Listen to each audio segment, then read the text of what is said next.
Hi guys, welcome back to my channel. Hope you guys are having an amazing, gorgeous, abundant day. In today's video, we're going to be talking about how to deal with losing friendships. If you guys do enjoy this video,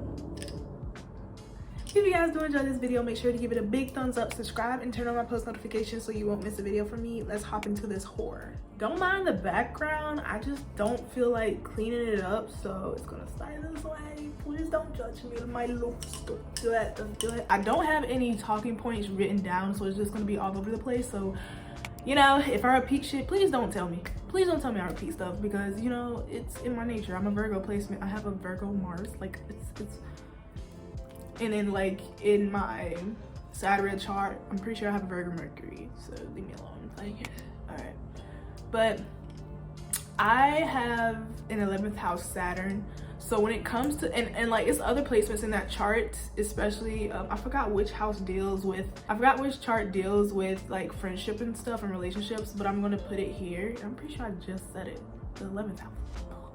So because of that, I take my relationships, especially friendships, extremely seriously. Like, those in my life, they have top priority because like in friendships, I know I can choose people who like align with me and who, you know, really have my best interests at heart no matter what. So when I choose wrong or when I fuck up and those friendships like just really fuck me over, even if it's like a month long and I really like get attached to you, which is on my part, that shit hurt. It hurts really bad. So I've went through a couple of friendships where I had to cut them off or they cut me off, and vice versa, where I was the aggressor, they was the victim, and I was the victim and they were the aggressor, and each time it just still hurt. So I'm gonna help you guys with how I personally dealt with losing friendships and how I was able to kind of move on and kind of cultivate the friendships I have right now in this moment. First, the first thing I want to talk about is to cherish the friendships that you have in your life right now. If you have a friend in your life or a couple of friends in your life who treats you exactly how you need to be treated, who literally, like, they have never hurt you intentionally, like to the point where it just makes no sense for how long y'all been together. They never really hurt you intentionally, and they always have your best interest at heart. They always care for you. They always show you what friendship is. They never overstep your boundaries. They just really show you love. Please cherish those friends. Please let them know right now that you love them no matter what, because as friends, sometimes we don't really tell each other that because we like know that. Of course we know that, but it's kind of really a great step to kind of cultivate that kind of relationship within your friendships, where you just tell them any amount of the day that I love you. Like, they know that, but you saying that just kind of puts the cherry on top. I am grateful, beyond grateful, for the people I have in my life right now, and pretty much all of them are fire signs that are my close friends. They're fire signs, and I'm like the air sign with earth, and I'm the fucking naive one, while they're the ones who be like, okay bitch, get it together. And like, they're the ones who push me to kind of set my boundaries, to like speak my truth, because they know I don't like confrontation, and they get mad on my behalf, and I'm just sitting here like, well, you know, the air signs, they just sit here like, well.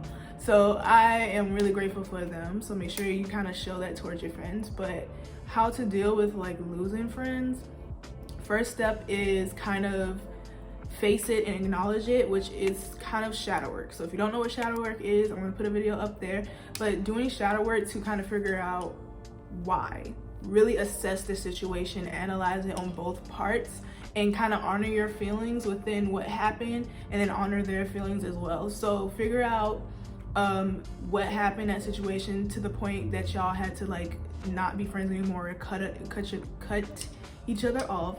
What did you do? What did she do? How did you overstep their boundaries? Not she. How did you overstep their boundaries? How did they overstep your boundaries? If you overstep theirs, and vice versa. It's kind of the first thing you want to do is like take a step back and look at the situation objectively. Did you handle things right in that moment? Are you the person who hurt them and then they had to cut themselves off, or are they the one that hurt you and then you had to set your boundaries? Did you not honor yourself as you should within that friendship, which is why it was cut off and why it didn't work?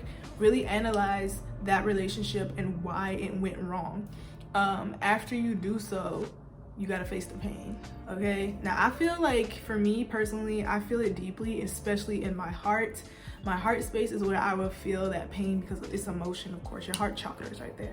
So whenever I think of that person or think of that past relationship, my heart would just do a little twinge, a painful twinge. Or whenever I would see them on social media or see them on the internet, my heart would do like a little anxiety, like boom, like, cause damn, they really hurt me, they really triggered me, they really overstepped my boundaries. So kind of really assess your feelings and assess how you react to whenever you see them again, or whenever you kind of see them in passing, or if you think about them or remember them. That's what kind of happened with me. So however you felt when you remember this person, then ask yourself why you felt that way. Why do they spark this like feeling within you? And then analyze that feeling. After you do so, what you want to do is be honest and truthful with yourself. That is the next step, what that means is tell yourself and speak to either your ancestors, write it in a journal, do a voice memo, tell yourself like, okay, how did this person make me feel? Why did they make me feel that way? Why did I allow them to make them feel that way? What were the red flags that I did not see and chose to ignore? Things of that nature. And once you kind of figure that out, it's kind of going to be easier for you to kind of accept what happened in a objective way. Because one of the things that kind of is like a struggle to deal with when you're trying to deal with losing friends is just accepting the situation for what it is, right? So even if you were the one in the wrong or they were in the wrong, what you need to do is really accept what that situation was and accept that you guys were just not compatible, that you guys were not meant to be in each other's lives, and that is okay. Sometimes nobody is the aggressor, nobody is the victim, or nobody is wrong in that situation. Even if we hurt each other at the same time, they probably have their own reasons. And I'm not talking about like manipulation, gaslighting, abuse, physical, like no, nothing big like that. I'm talking about like small shit. They don't always have to be the villain, and you don't always have to be the villain as well. You can really look at it from a objective standpoint, and that's kind of that's going to help you as well to kind of figure out how you need to go about healing this situation. Then the next thing you can do, especially if you're still triggered by this person, by seeing them, by looking at them, by hearing their voice, things of that nature, you can like block them or like mute them on all platforms where you may see them. That's a really good thing until you kind of heal, because as you continue to expose yourself to them and you're not really fully healed and kind of, you know, over that situation and that pain and that hurt, is kind of going to put salt on the wound. Basically, it's going to throw salt on the wound. So what you want to do is kind of cut yourself off from them, so you won't think about going back to them, think about like talking to them and be like, why are you not friends anymore? Things of that nature. Not saying that I feel that way, but that's kind of what could happen. So I recommend doing that. And it's not like they're wrong, like it's something wrong with them. It's you. It's something you need to do to protect your energy, to protect yourself, and that's okay. You're not the villain. You're not a villain, and you're not horrible for protecting your energy for the time being until you feel ready and secure enough to see them and without, you know, feeling pain and feeling anger and things of that nature. I think the last thing I really want to talk about and about this topic is the fact that the lessons that you learn from the situation, please take that within your next friendships, right? So when you figure out whatever lessons you've learned, such as setting of your boundaries, the red flags that you saw, what you truly want in a friendship, whenever you try to go out and look for a friendship again, make sure you ingrain those things in your heart and in your mind. So whenever you go into a new friendship and you're looking for others, that you don't really, you know, fall back into that pattern again, so you will get hurt again. Sometimes we fall into a pattern in a cycle of, you know, continuously going for people who are alike and who continuously hurt us, and it's like we unintentionally do that. But if we take the lessons from past relationships and how they worked and how they didn't work, we can really start aligning ourselves with people who truly cherish our being and our mind and will not intentionally hurt us as we walk this path. So I highly recommend that. I recently went through that and I've kind of learned some lessons along the way, and I'm going to kind of share them with you guys. The first one that I wanted to share was, you know, notice the red flags when they are there, especially if it's like pretty big red flags, but you kind of still want to see the good in them, or you don't want to kind of not see the good in them, but don't want to, you know, overreact or overthink. That's another way to kind of gaslight yourself, especially when you're feeling and your heart knows like something doesn't sit right with you. Please listen with that. Go with the flow, because your intuition cannot lead you wrong when it comes to certain situations like that. The second one I recommend is setting your boundaries, no matter how uncomfortable it may make you, or how uncomfortable it may make, I think I can do this. I've been talking weird and I don't know why. Or how uncomfortable it may make your friend. Set your boundaries and set it in a way where you're not accusing them of anything, but set it as in like, okay, this is what I need and this is what makes me feel safe and secure. Can you do this? And if they can't, that kind of just shows you what is what, and that maybe you need to cut them off. But if they end up, you know, really acknowledging your boundaries and going forward with it, then that's a true friend, and or they're really good, so you should stay with them. The third one is listen to your fire sign friends. If you got fire sign friends, they're gonna tell you straight up, I don't like them, I don't like them.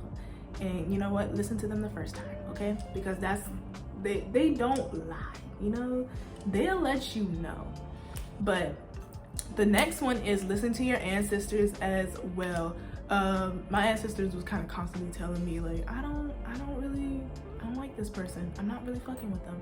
So listen to them. You know, it's nice to kind of trust in that person, but also kind of trust in when your ancestors just know things, because they won't steer you wrong at all. My last one that I recommend to you guys is, just because you guys are falling off or you're cut off or you're not friends anymore, it doesn't mean that one person was a villain and then you were the victim, or they were the victim and you were the villain. It was just a situation that just did not pan out as it was, and maybe both of you guys, you know, just couldn't handle it, couldn't be together and match together, and that's okay. It doesn't mean that anything was wrong with you or anything was wrong with them, depending on the situation. It's just, it wasn't meant to be, and it's okay. So don't beat yourself up about it. Don't feel bad that this person may left or living your life.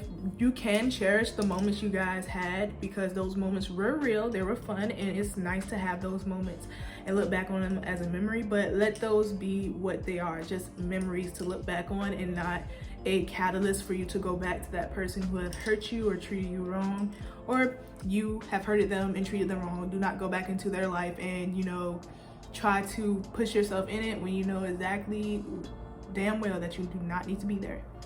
So yeah, I think that's pretty much it for this video, and hopefully I upload this shit, because I feel like I was everywhere. But I hope it kind of helps you guys when it comes to losing friends and things of that nature. Honestly, no, this can't apply.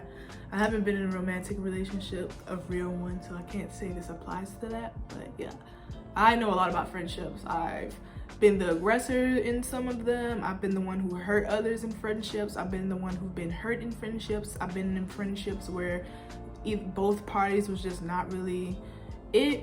So just from looking at it from a vantage point of all sides, it's just, you learn some shit and you learn some lessons that you can just take and share with other people. So I hope these lessons and these tips I give kind of help you guys navigate your next friendships and deal with losing the ones that you have a little bit better.